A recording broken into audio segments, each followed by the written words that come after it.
What is going on, gamers? This is Dr. Redstone signing in to another episode on the channel. In today's episode, we're going to be jumping into Knights and Dragons. We're going to be doing a no-nonsense guide to Year of the Ox.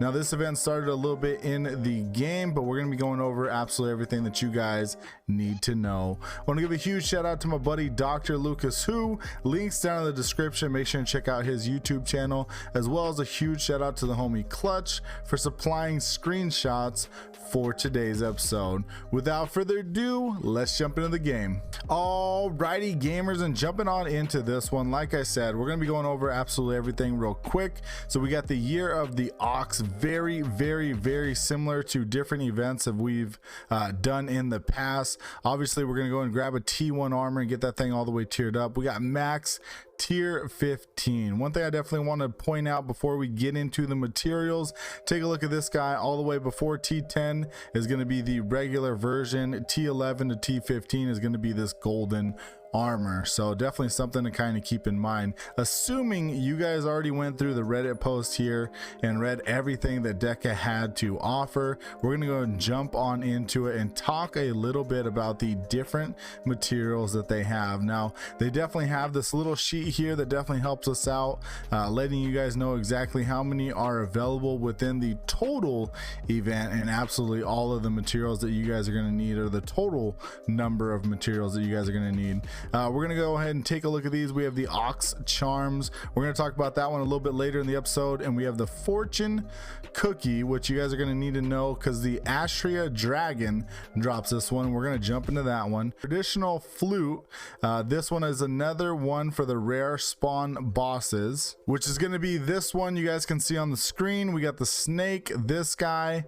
Nat Hair is going to be the one that you guys are going to want to beat to go ahead and grab those flutes. And jumping on over to the very last one, we got Niki Nico, which is going to be this cat looking thing. That's going to be the one that we're going to need for the very final bits of it. So you guys can see here, we got 3,000 of those. We got 5,000 flutes and 6,100 fortune cookies. Now, jumping into this one, one thing that we're going to definitely need to do is take a look through the epic stages. Now, we can go all the way through all the different stages that are available, but we definitely just want to go through the epic stages. That one's going to go ahead and allow us to find the Astria Dragon as well as Nat Hair. That's going to go ahead and give us the fortune cookies as well as the flutes that we are going to need. So let's go ahead and jump on into this one. You guys went ahead and seen Nat Hair as that boss. The Astria Dragon is this one right here. A couple different strategies. What I personally use is go ahead and go up here to settings, auto use a night special attack, take that off, advance into the next wave. Let's go ahead and take that one off as well. And then what we're going to do is we're going to go ahead and watch this one as this one goes through. So obviously we've got the dragon here. We're going to go ahead and hit the fight button, and then obviously with the special ability and go ahead and grab the material. So there we are right there. So you guys can see, went ahead and grabbed 3 of those fortune cookies. Obviously when Nat Hair jumps up, the snake looking guy, same exact strategy that you can go ahead and do for that one. A couple other people too as well also go into the gears here, and then go ahead and take a look at the next wave. So you go ahead and get that one started, and keep an eye over here on your special ability and just wait until you get until the very next wave. You're going to spam that special attack button, and then that should go ahead and guarantee a special attack on that boss as well. So both are very good strategies. One obviously does take a little bit longer, but a little bit more reliable. The other one is you just go auto through the waves and go ahead and use that special ability. It definitely is a little bit faster. Jumping on over here to the special events, we have the Oxen Sorrow T1. So this is part of the 6,100 from the fortune cookies. Go ahead and buy this one, and then you guys are also going to need 6 of these tiny sorrows. Go ahead and go into the armor smith stand, fuse those ones together. Every time you do that, the T1 is going to go to a T2 all the way to a T6.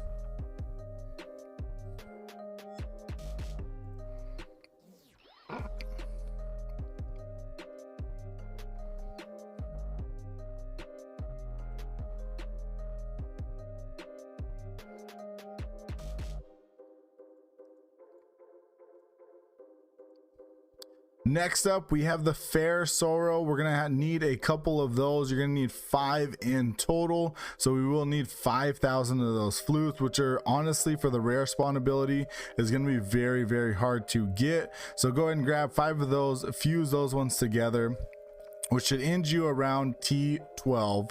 You should have the golden version of the armor at that point. Anything above that, T10. Making sure you guys grab the corresponding ring and amulet for those ones. Definitely, I personally wait until the end of the event, so then you guys know exactly which ones that you guys have, so then you know you're not wasting anything there. And last but not least, we have the huge Sorrow, which is going to go ahead and be the Nikos.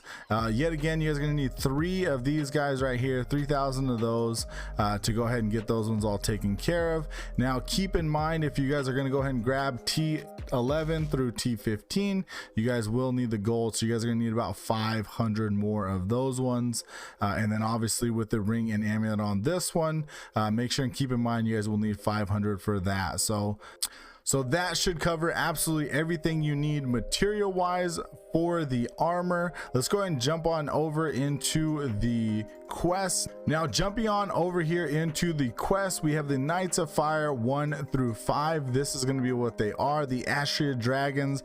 Finding that one 10 times definitely going to be very, very easy. Now the fortune cookies, you're going to go ahead and defeat the Astria Dragon. I believe it drops 2 to 3 in total. I'm not sure about that one. Most of the time I think I've seen 3, so you guys are going to need to go and grab 200 of those. Obviously you can do it outside of the rare spawn ability and through the events as well if you'd like. Now we have the Nat Hairs, which is definitely very, very hard to find in the rare spawn, so it's definitely going to be quite the struggle. I go a lot of times between Haunted Citadel and I think, what is it, Misty Marsh, and I go back and forth between those ones a lot of the time. Jumping over here to Knights of Fire 4, we have Astria Dragon 50 times, Nat Hair another 25 times, which yet again, that is going to be the harder one to find. Definitely very difficult overall. Now the last but not least, Knights of Fire, collecting 500 traditional flutes. Obviously that's going to be through Night Hair, which is going to be very, very difficult in the long run, so keep in mind that this is definitely going to be quite a bit of a grind. I definitely got to say this is probably going to be more grind if you're going to be hitting rare spawn than the previous events all in total. Alrighty gamers, and jumping on into the armor of this event, definitely going to make sure that this is worth it for you for the grind.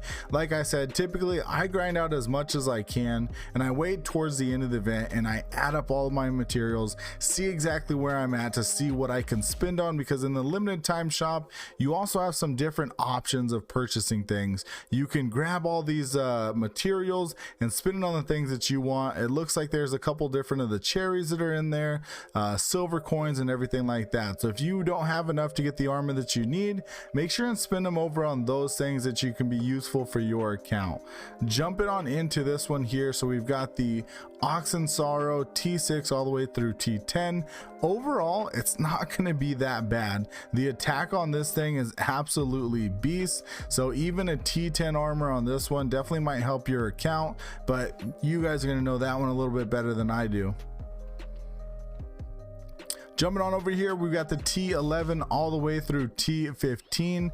Yet again, a beast of an armor. Looking at the T15, we have the 28,000 attack, 2,200 defense, and 1688 for HP, which is very, very good. Now it is a water and an air armor, so definitely make sure you keep those elements in mind when you're looking at these stats. Do you need that in your lineup? Is that going to be helpful? Those are the questions that you guys are going to want to make sure and ask before you end up spending all of these materials. Overall, I definitely got to say I think this is a very good event. The rare spawns I do wish was a little bit better. The Nat Hair, definitely having a really hard time finding any of those ones. The fortune cookies are coming as they go, but I feel like for the amount of hours that I've already put into this one, normally on some of the previous events I would probably have a lot more materials, so I'm not really sure how well the rare spawns are going to be for this guy, as it definitely makes it a lot harder. Hopefully hopefully this one cleared up a lot of questions for this event. If you do have any questions, make sure to put those ones down in the comment section below. I'll make sure and get to them as soon as possible. And yeah, hopefully you guys are going to be getting to grinding here pretty soon. Make sure to smash that like button, definitely helps me out more than you know. And as always, don't forget to subscribe before you go. This is Dr. Redstone signing out. Thanks, YouTube.